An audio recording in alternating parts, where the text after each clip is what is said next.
I am joined by the legend that is Mr. Keith Carlock. Yes. Hello. Hey, how are you, Ollie? I'm good. How are you? I'm good. Thanks for having Good. me on.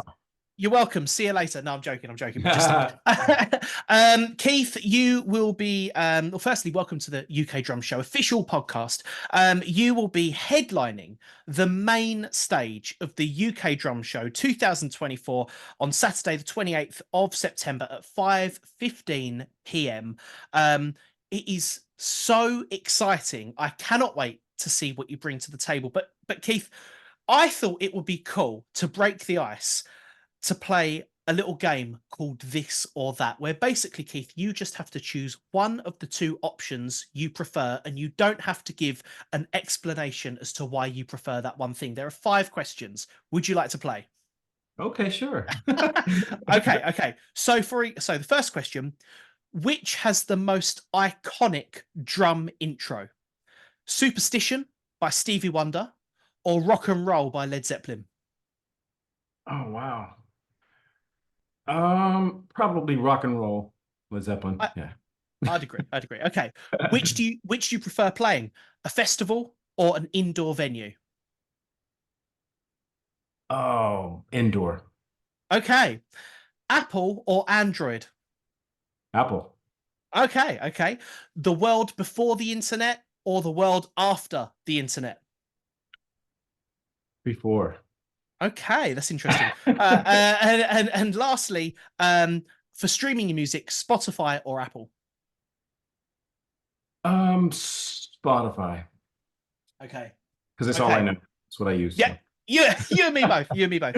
Um, Dude, you are an absolute legend. You have played for so many people: Toto, Steely Dan, James Taylor, Sting, John Mayer, Diana Ross, and so many more. So my first question to you is, having played with these icons, what has been in your career the biggest Spinal Tap moment? uh, Spinal Tap moment. Do you mean Yeah. like a Like, have you mistake? ever have you ever got stuck in a pod during a live show? Have you got lost backstage? Have you I think that's happened to everyone at some point, and you always think of Spinal Tap when it happens. So you like, because you're when you're on a tour and you're in a venue for the first time or a venue you don't know very well, whatever. A lot of times you do get lost if it's just kind of everything looks the same after a while or whatever it is. And I think everyone references that Spinal Tap scene, where you get lost getting back to the stage or back to your dressing room or whatever. And there's always people there to baby you and help you, but when they're not there and you can't find your way, it's just really funny. I mean, that's happened so many times, Is it you know. really? It's a real depiction of the rock and roll lifestyle, that film. Yeah, it's hilarious. I love those Amazing.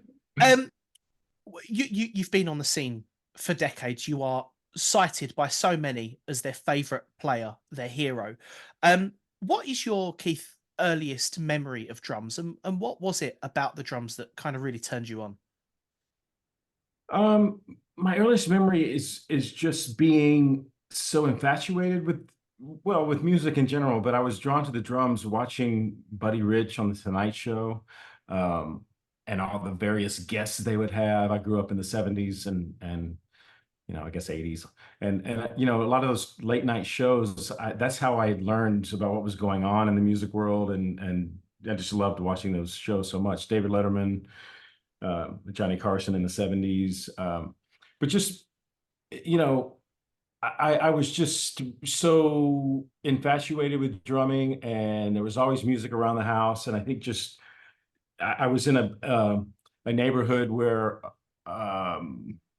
it was like this perfect scenario garage band situation where the kids were looking for a drummer, and it just started really early, and supportive parents and everything just kind of came together, at the right time. And I never looked back, man. It was like I always knew this is what I wanted to do, and I was going to make it happen one way or another. Do you think it takes a certain kind of type of person to be able to be a drummer, in that you've got to be a bit of an extrovert, you've got to be a bit kind of outspoken, you've got to be the party of the band? I don't know. I know that's a stereotype, but um I feel there's all types. I'm a shy person, but when I have to turn it on, I turn it on, Okay. in whatever situation I'm in. But it's yeah, I don't know. Maybe I don't know if that holds true. I think there's just so many Okay. different different different personalities. For sure. You're playing the main stage. You're headlining the main stage of the UK Drum Show in September, Yep. in over in Liverpool. We are so excited to have you, and that is an understatement in itself. How does it feel for you to be asked to play arguably one of the biggest drum exhibitions in the world and to headline that? Oh, it's great. I mean, um, Mike Dolbear is a friend of mine, and you know, he puts together these events unlike anyone else. So I Mhm. always know it's going to be great, and well done and well put together. And uh, just to be involved and still on the scene. I'm not the young guy like I was for so long. It's weird to say that, but I was always the young guy. But now You it's look like young though. You look young. it's switched over. Well, thank you. I don't know, man. I got a haircut. That helped. At least that's an option. That's right. But like just to be still in the game, man. I mean, it's flattering, and it's gonna be fun. I'm really excited to be a part of it and to see all the new talent that's out there. I'm trying to keep up with what's going on and online, and just kind of peeking around. But it's gonna be great to see it in person. It's an amazing lineup for the Saturday. If you are standing in the wings all day watching the players, you're going to be blown away. But we as I say, we are so looking forward to seeing what you do. I guess kind of a question I should ask, because these has been kind of varied by yourself over the years. Do you think Keith's size matters? Big kit or small kit? No, I don't think it matters. I think it's just whatever you choose to do. I mean, it's there's no rules to any of this stuff. Obviously, there's obviously many types of genres of music that require certain things and maybe not other things. But I think you can play whatever style of music on whatever size kit. I mean, it's just really up to your choices and how you sound and how you tune, and Yes, how you yes. make the drum sound. It's a lot of it's just up to the individual, how they play, technique, and all that stuff. Well, your setup seems to kind of vary depending on the artist you're playing with. I've seen you play kind of the smaller kits, I've seen you play the bigger kits. So I wondered if you perhaps had a preference as to what you felt you could express yourself more on. No, you know what it is like. Um, I think I'm most comfortable on just the standard six-piece kit. Mhm, Two racks, two floors, kick and snare. That's what I've mhm. always played.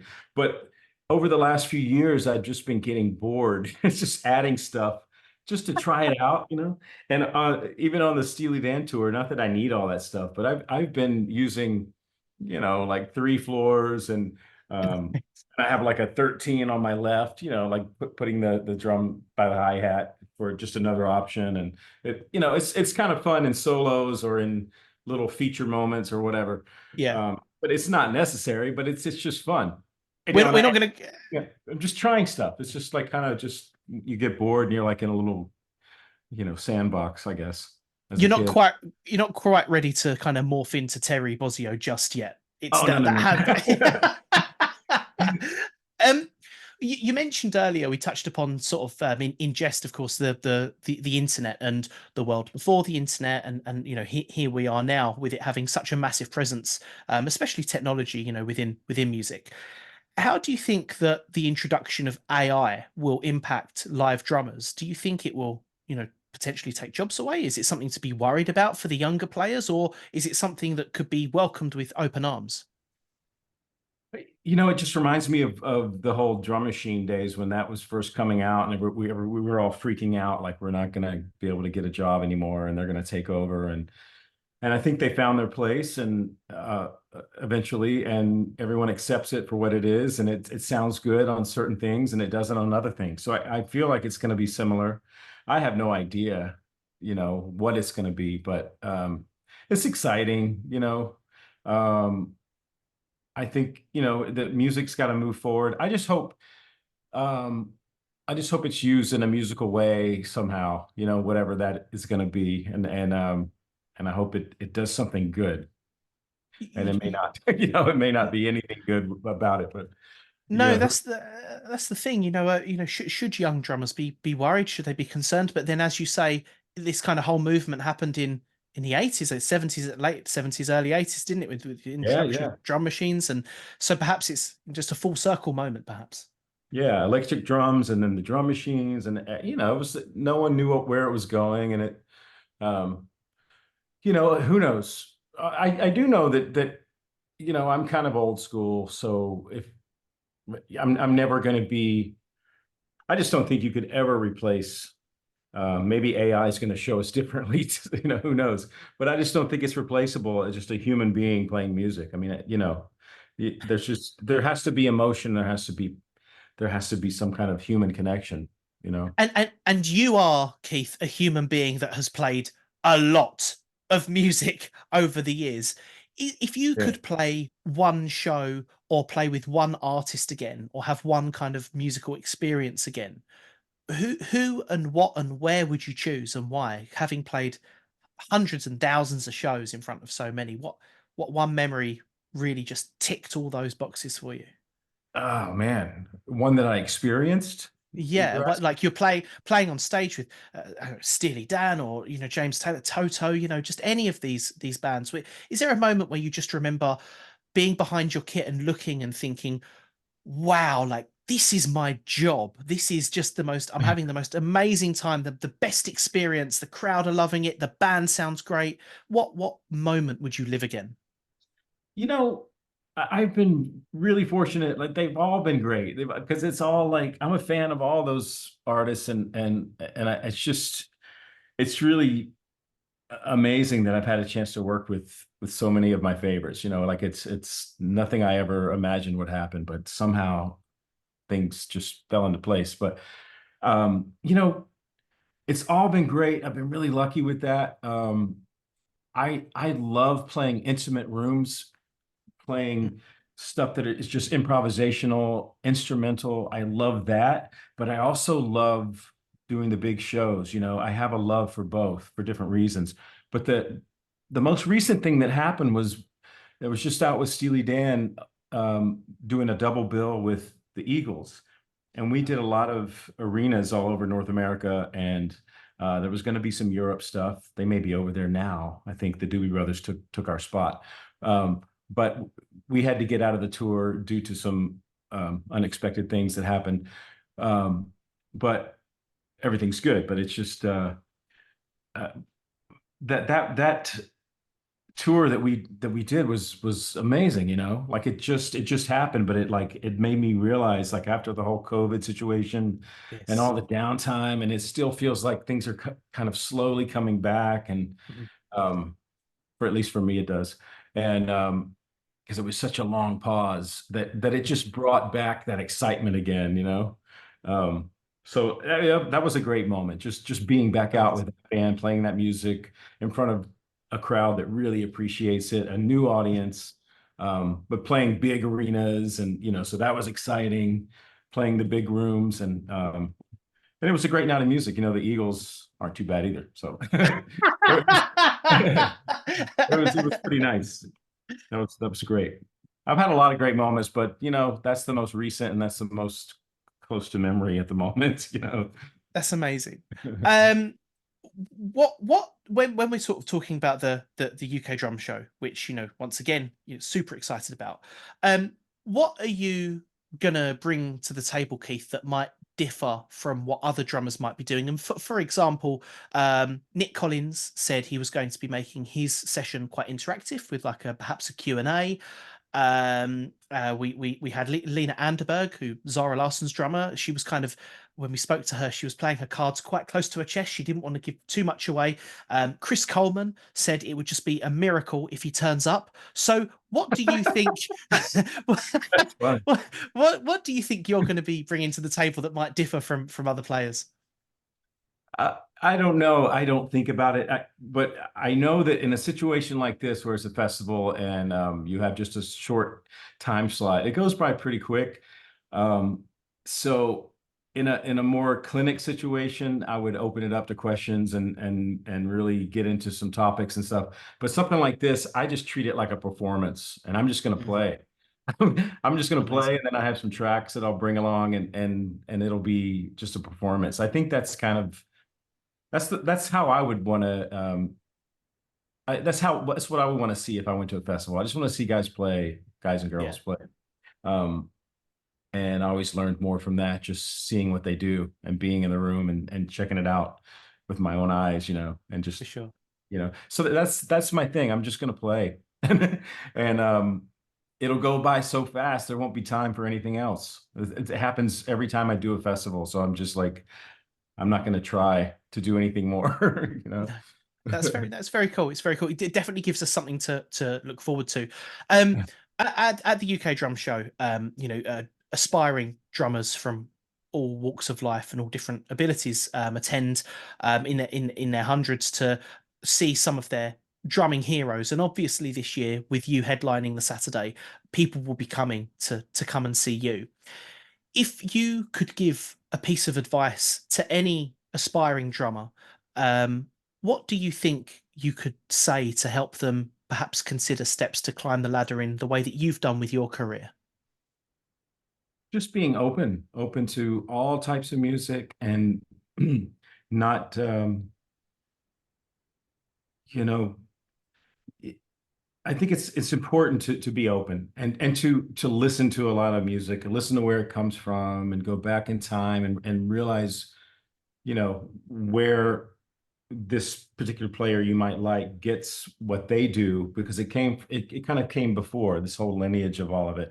And it's nice to go back and explore the history of drumming and just kind of put it all together. You learn a lot from doing that. Um, and just, find what your sound is, be confident with that, and just know that what you do is valid and you're there to make the music sound better because you're there. That's what the drums do. They make everything better. If it's on a high level, the music goes to another planet, because Yes, that's the connection with everyone is the drums, whether people know it yes, or not. So it's yes, an yes, important part to have in music. And if it's not on a high level, the music suffers greatly, so amazing. it has to be better than great. You have to really have a confidence that you're driving this band, whatever music it is or whatever it is, to a high level. And just aspire to that, but be yourself and find what that is, you know. Yes, because I think some musicians they're guilty of finding who their idol is, and they kind of just replica themselves on that already existing player. So what you're saying is the importance of being your own drummer, having your own sound, your own stance, right? Yeah, for sure. I mean, Amazing. that's what I've found that works well for me, along the It way. does. It does work well for you, Keith, because you've played for some of the bloody biggest names in the world. So it's worked very well. Keith, thank you so much for coming on the UK Drum Show official podcast. Keith will be headlining the main stage on Saturday, the 28th of September at the AC in Liverpool. Tickets are available now. And Keith, thank you so much for coming on, and we will see you in September. Look forward to it. My pleasure. Thank you, man.